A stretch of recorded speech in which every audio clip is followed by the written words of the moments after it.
Hello and welcome to another Crystal Confab.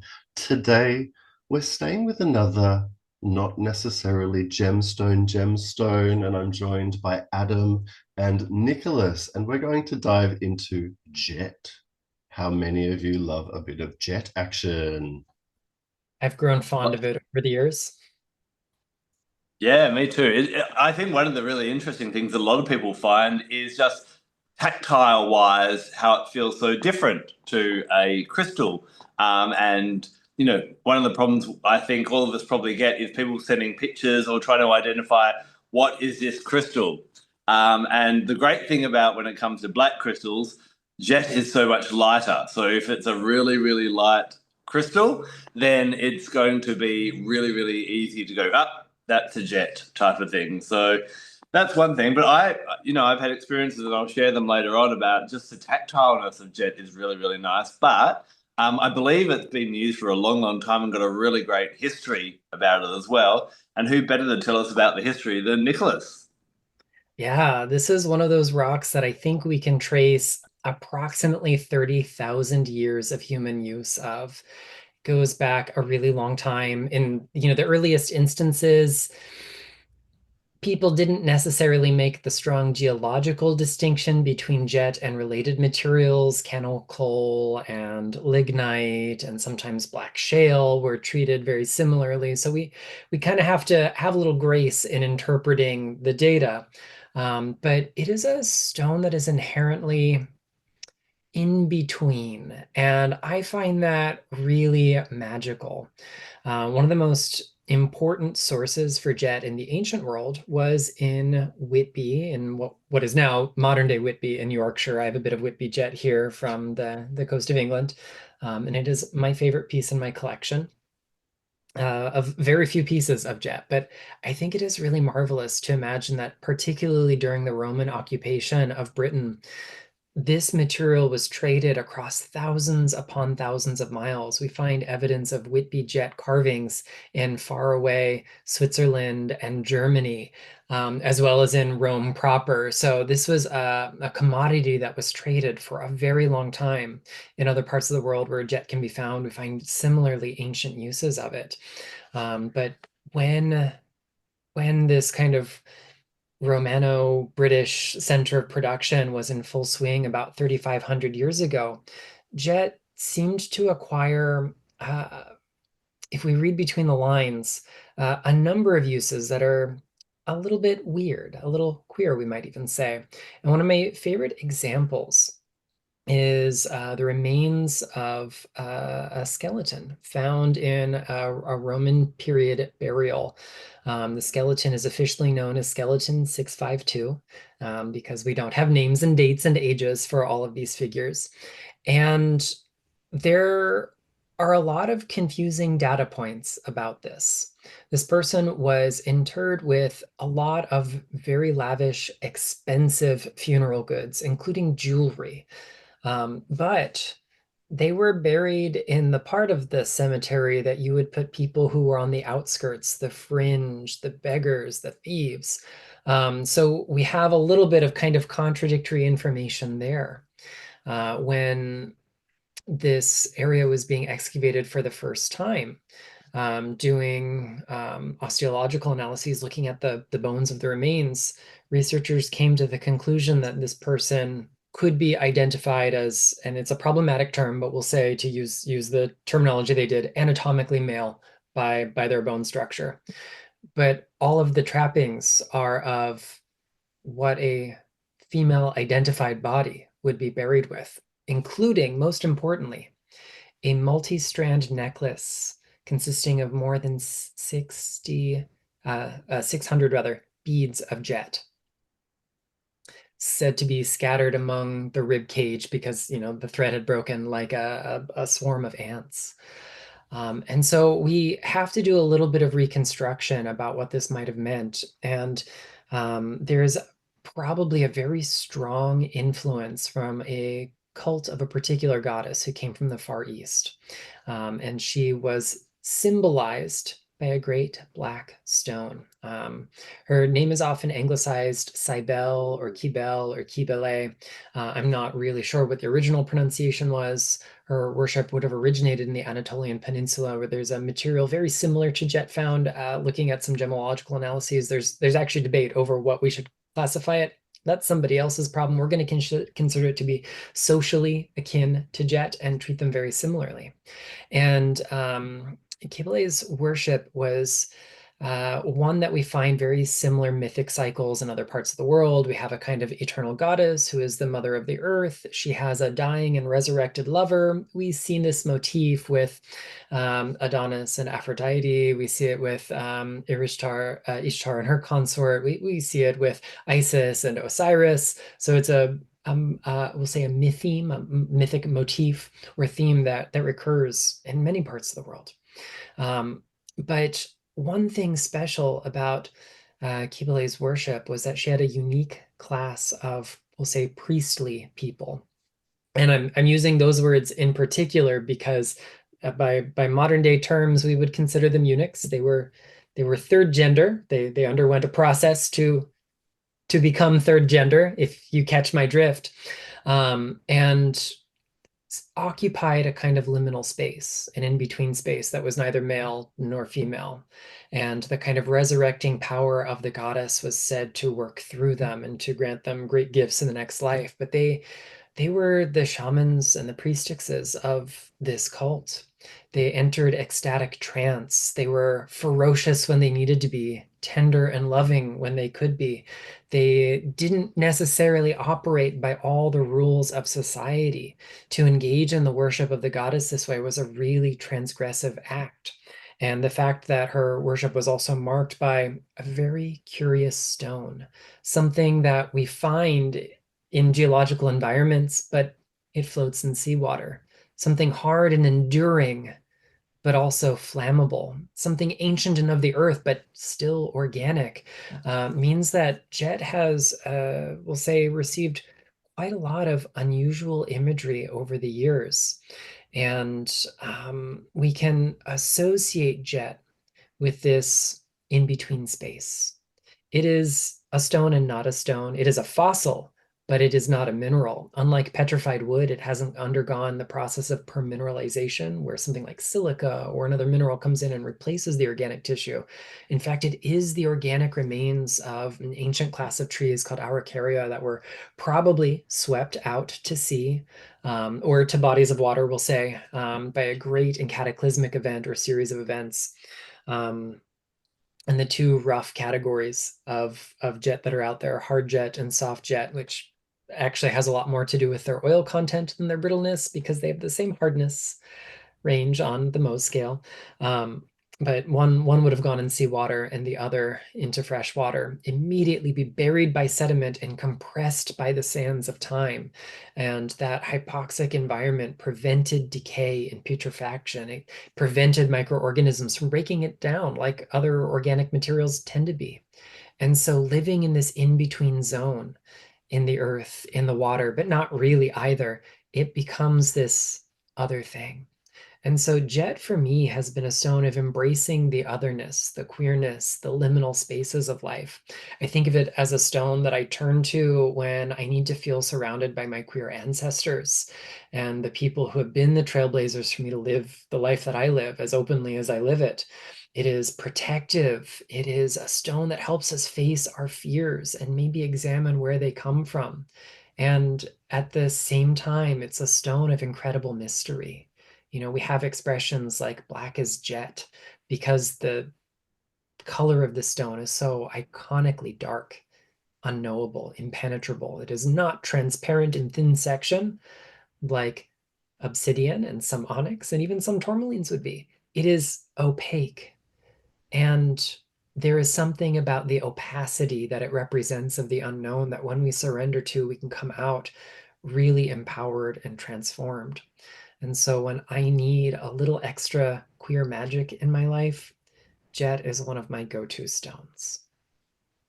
Nicholas, black stones are often seen as being good for protection. Would you say that maybe jet might be a good one for queer people who feel that they need extra protection?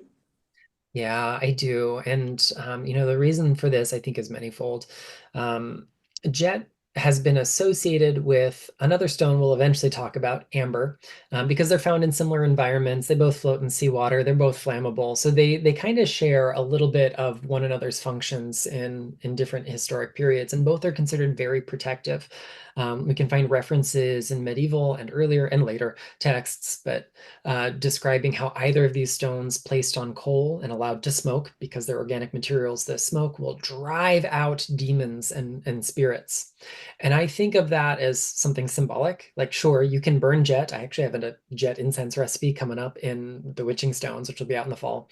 Um, but uh, rather than physically setting it ablaze, I think of it as kind of nourishing that inner fire to stand up in the face of fear. And marginalized people of all kinds, of all colors, of all ages, of all shapes and races and nations and identities, we have a different kind of fear than people of greater privilege. And I recognize two things can be true at once. I have a lot of privilege in my life, and still I can be scared as shit about some stuff as a queer person. And Jet helps me just find that little spark of courage and keep at it so that spark takes purchase. So it kindles something so I can stand up and keep doing what I do. So I think it is a great stone. It also reminds us that we're not alone. As a fossil, it has a very ancestral vibe. I think something we hinted at last week.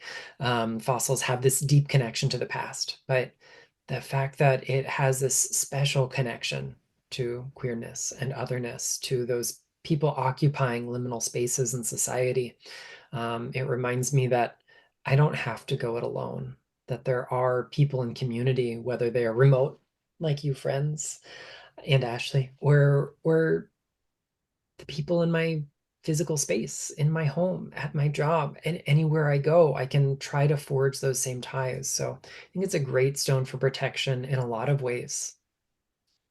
I really love one of the things you spoke about there about talking about queer ancestors, and often what one thing I have to talk to, people in traditional and heterosexual relationships is whereas when you grow up in a regular family as a heterosexual person, your life is kind of modeled to you and you kind of have that family where, this is what you're going to do when you get older. And as a gay person in a growing up in that, we have our blood family, but we have to go find our other family that will model what are we meant to do with life? Because that tradition of, go to school, go to uni, find a nice partner, get married, have some kids, and so on. And I know not all heterosexual people adhere to that, but that is kind of a traditional model. With gay people, there's many obstacles that stop us from doing those types of things, whether it be in your country, you may not be able to get married. Obviously, biologically, we can't have children when we're in a gay relationship unless you bring help in type of thing. So yeah, that need to not only find our own queer family in our everyday life, but also reaching back into queer ancestry and finding queer guides and queer spiritual support. I really love that idea, and I think that would be something that probably I know I haven't really explored too much, apart from an affinity with some more gay gods. But I love. Thank you for introducing that, Nicholas. That's really powerful. My pleasure. Thank you. So, Carl, I what about think, yourself? How do you like to use Jet? well, I think just to touch on all of that, I think it's really important that throughout, I think pretty much all cultures in all histories, it was the queer person, the in-between person, the gendered flowed person that was the one that was the shaman, that was the spiritual connector, that was the healer. These were the ones that were sacred up until much more recent history. So I think that's a really important thing to note and a really important connection. But for me, Jet has been a lesson of less is more. I am a more is more person. I'm a maximalist. I'm a doer. I like stuff. I'm enthusiastic to a fault.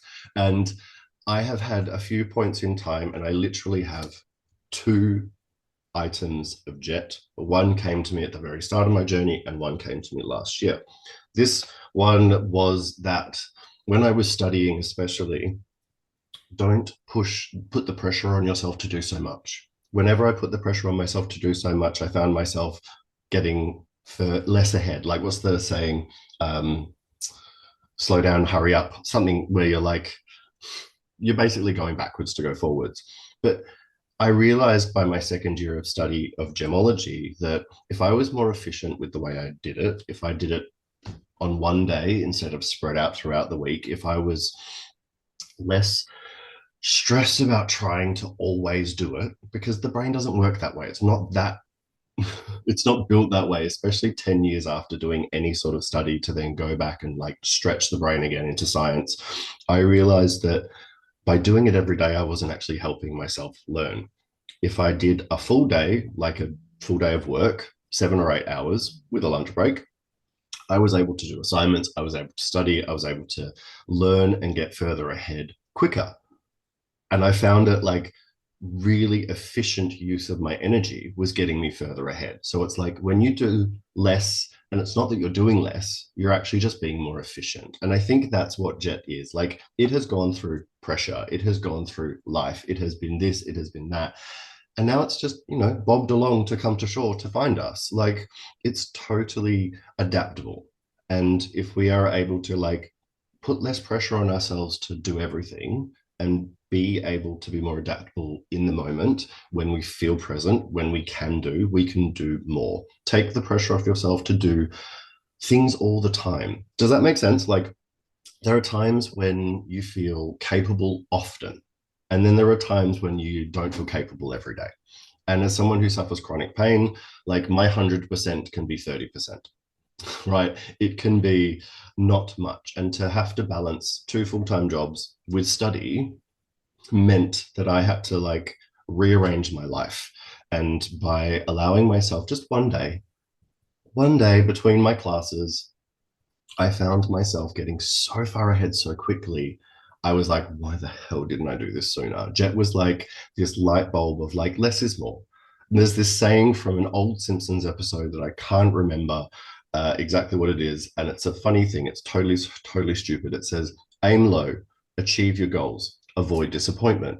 And it's like, it was totally said in jest. And it's like, sometimes we actually need to set ourselves little incremental, achievable goals. Today, this is what I'm going to do, and that's what I'm going to do today. That's all I need to do. And if I don't do it, that's fine.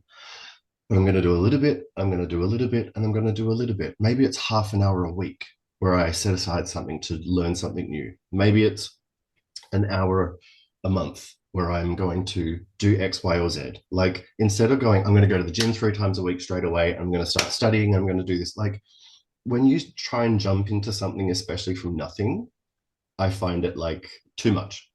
And then you fall off the bandwagon, you don't want to do it anymore, and you lose that enthusiasm.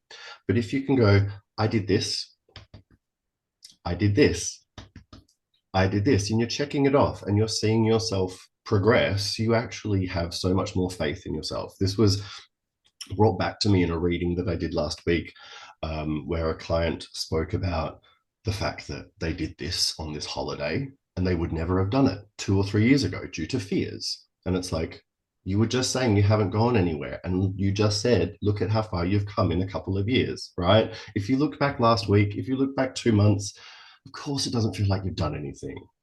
But if you break things down over a long period and you look back over 6 months, you look back over 2 years, you look back over 5, 10, you'll actually see that you've come a lot further, right? Jet takes that patience to another level of like allowing yourself to just do enough, and enough is enough. And sometimes that's more than enough, right? Does that make sense?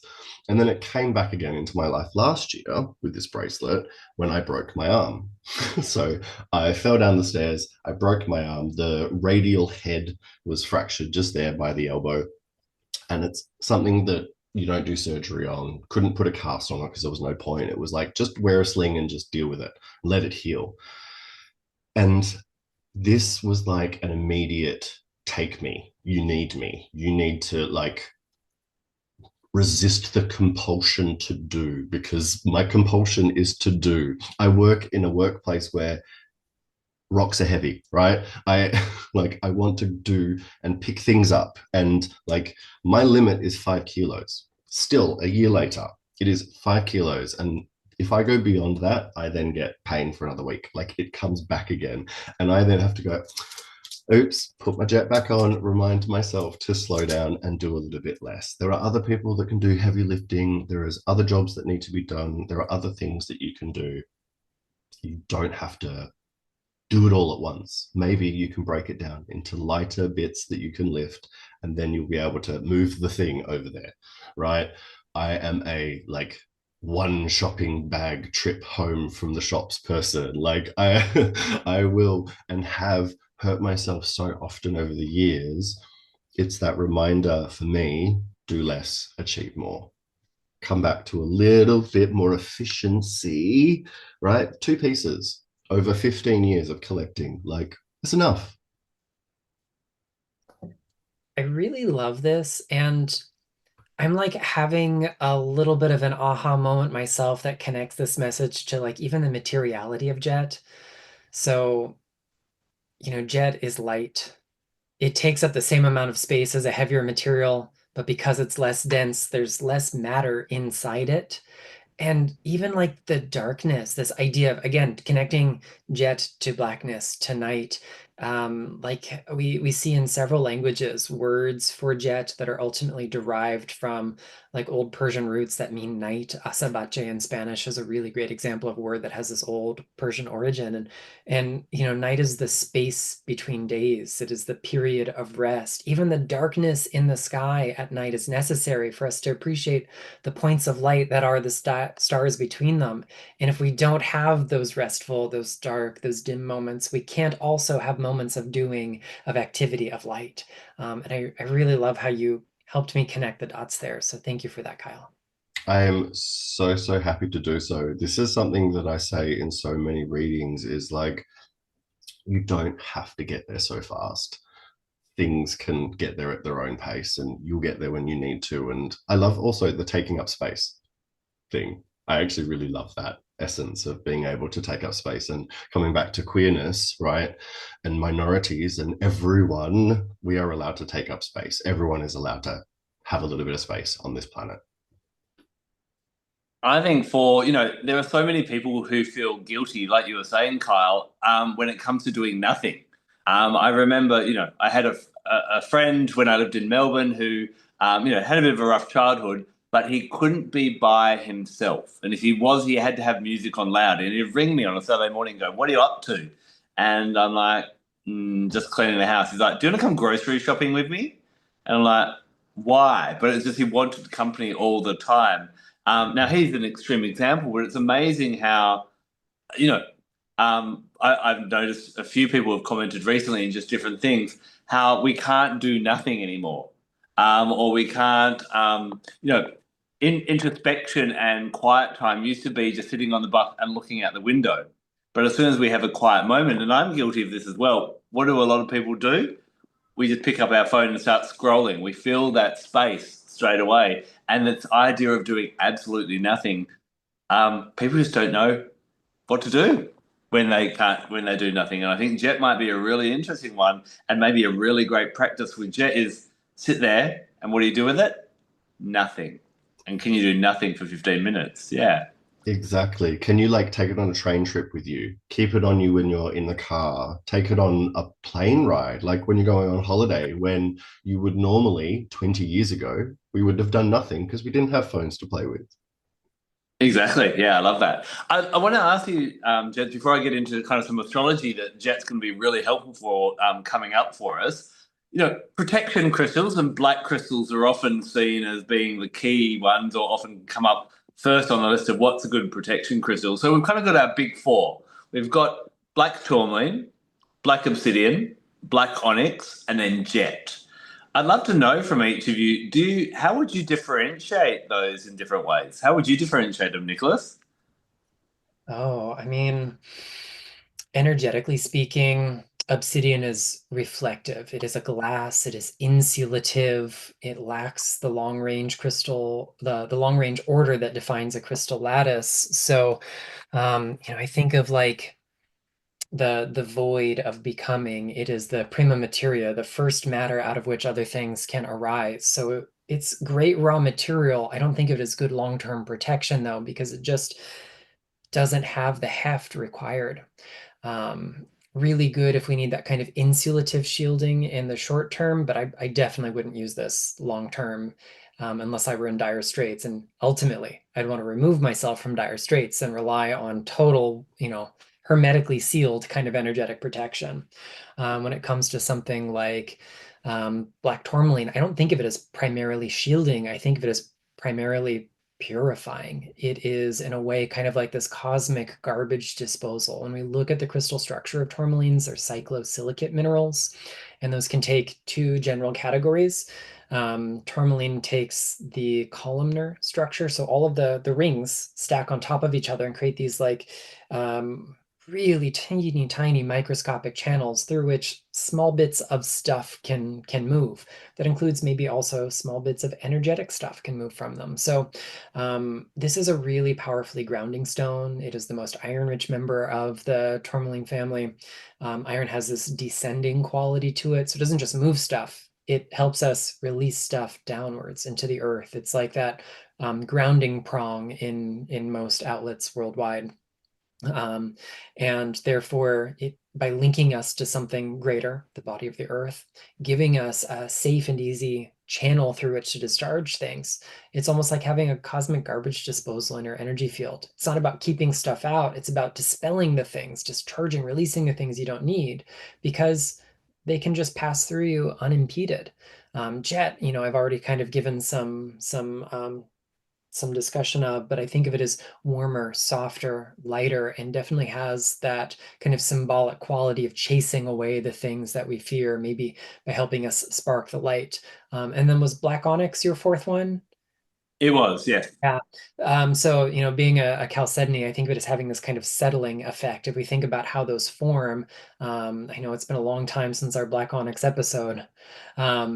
They tend to form out of like a colloid, a gel, a goo made out of silica that settles, precipitates from solution.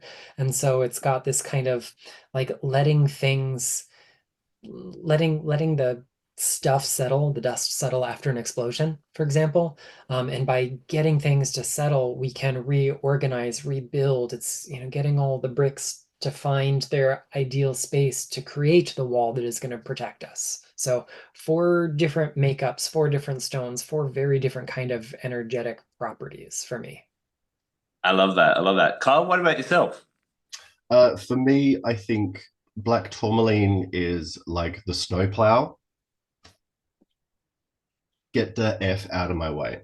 Obsidian is the why don't you look at yourself before you look at me protector. I think black onyx is like Teflon. You can move through things without really being noticed. And jet, I think, bobs above everything. I'm going to shorthand everything. And I think, yeah, jet is kind of more bobbing above everything, protecting by kind of floating above everything. I couldn't agree with you both more, especially with the black tourmaline. I think of it, when you see a celebrity being pushed through a crowd and the bodyguard is out of the way, please, out of the way. For those that like angels, there's an angel known as Jehudiel or Yehudiel, Jehudiel, and he's often a protection angel. He's often depicted being black. He's very quiet, not kind of like the Michael kind of way, who's like, rah, get out of the way. Very subtle in his way, and I find black tourmaline is that real good snowplow or bodyguard, whatever that may be, pushing danger or hindrances or distractions out of the way. I find with black, obviously, as an energy, it obviously can absorb things. And I find black crystals a bit like a sponge. And I like to use black obsidian for more fiery or aggressive protection. So things like road rage or anything like that. Whereas onyx, I find, is more really, really beautiful for things that you are unaware of. So if I lived in the middle of a city, God forbid, I'd probably put a bit of black onyx around my house just to absorb the unwanted energy of just being around that many people and that type of thing as well. So that kind of unknown versus right in your face for the obsidian versus onyx. When it comes to jet, though, what I find is it's a really great one for absorbing also our unwanted energies as well. So whether we're feeling angry or frustrated or irritable or any of those type of things, I find it to be a really nice one just to hold in your hands. It is really quite comforting and to just kind of soothe you through that emotional turmoil that you're going through as well. The biggest one that I recommend it for, and where it was kind of played its most important role in my life, is when my father passed away. I have a jet palm stone, and just again that comfort of using jet to, just kind of offer comfort, but also absorb a bit of that grief and to help you deal with that. And I know even at the funeral, I still remember holding that in my hand, and just when we're in that kind of depth of sorrow and grief, you kind of don't know what to do and don't know what to say about anything. So just having something, I guess, to fiddle with. But the soothingness is really, really powerful of that. And this could really lean into some of the things that are happening this week. So first of all, we have a new moon in Taurus happening. So Taurus is our money sign, to be really kind of simple about it type of thing. So it's a really good way to maybe stop, sit, contemplate. Where are you at with your money? Where are you at with your spending? Where are you at with your next financial goals or whatever that may be in your life, and exploring that, doing that little check-in. Now, why I love jet for this instance is often when we think about Taurus, we think about, okay, maybe we can bring in some green crystals like aventurine or emerald or jade for abundance, or citrine or something like that. Whereas we might want to look at not necessarily bringing money in, but how can we calm down the amount of money going out? So I find jet to be a really beautiful one to work with when it comes to overspending.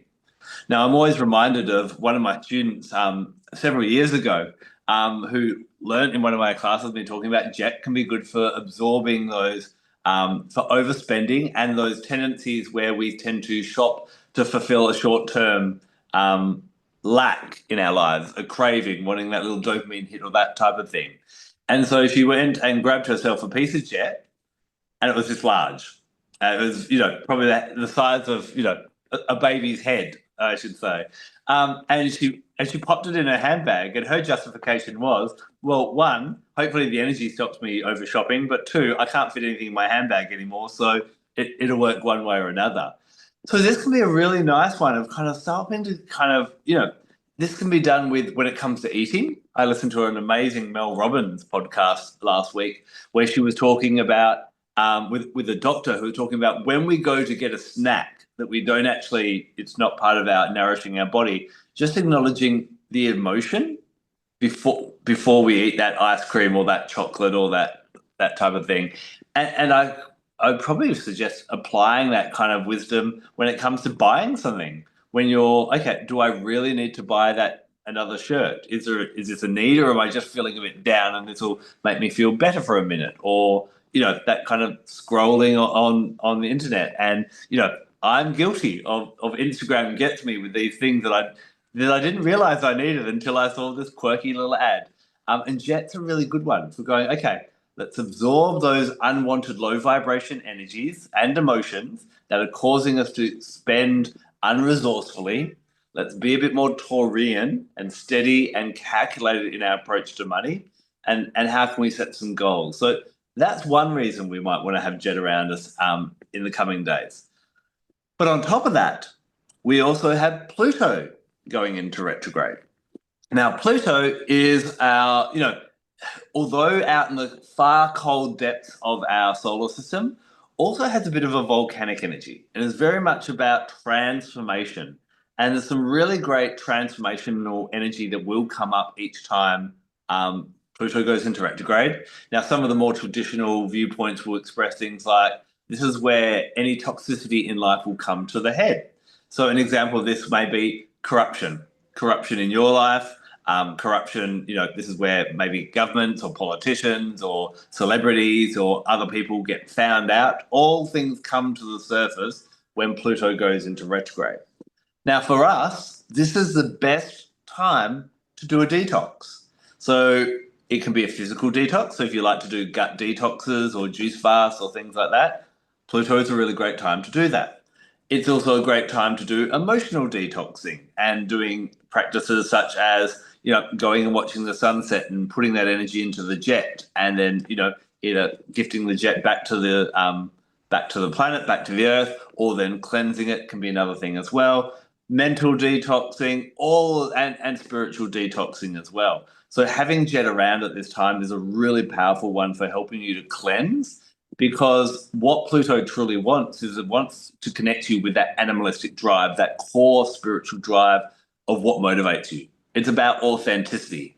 And there are a lot of things we surround ourselves in our lives that are, I guess we bring them into our lives because we feel that we have to be something or someone, or look a certain way, or have a certain item, or have a certain house, or all these different types of things. So there's going to be this really beautiful cleansing energy that allows you to be more authentic and to live the life that you want to live. And to, I guess, as we've mentioned already, to kind of take up space a bit more in the authentic you take up space rather than the artificial aspect of yourself.